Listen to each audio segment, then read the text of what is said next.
बिस्मिल्लाहिर्रहमानिर्रहीम। अस्सलामु अलैकुम। आप देख रहे हैं यूट्यूब चैनल आम सी बातें। इमरान खान साहब तहरीक लब्बैक वाले भी नहीं भूलेंगे।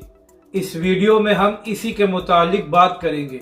नाजरीन इकराम, इमरान खान साहब ने खिताब करते हुए कहा है कि जिस तरह 25 मई को मौजूदा हुकूमत ने PTI के कारकुनों पर तशद्दुद किया, वो इस बात को कभी नहीं भूलेंगे।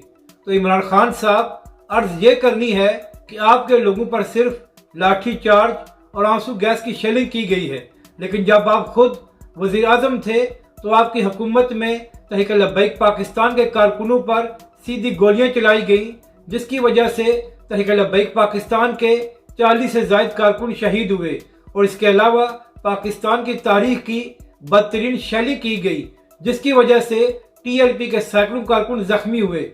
और इमरान खान साहब, आपकी हुकूमत में तहरीक लब्बैक के सरबरा अल्लामा साद हुसैन रिजवी को गिरफ्तार किया गया। जिस तरह आप अपने कारकुनों पर नून लीग का तशद्दुद नहीं भूलेंगे, इसी तरह तहरीक लब्बैक पाकिस्तान के लोग भी आपका जुल्म कभी नहीं भूलेंगे। अपनी राय का जरूर इजहार करें कि आपको ये वीडियो कैसी लगी और हमारे इस चैनल को भी सब्सक्राइब करें।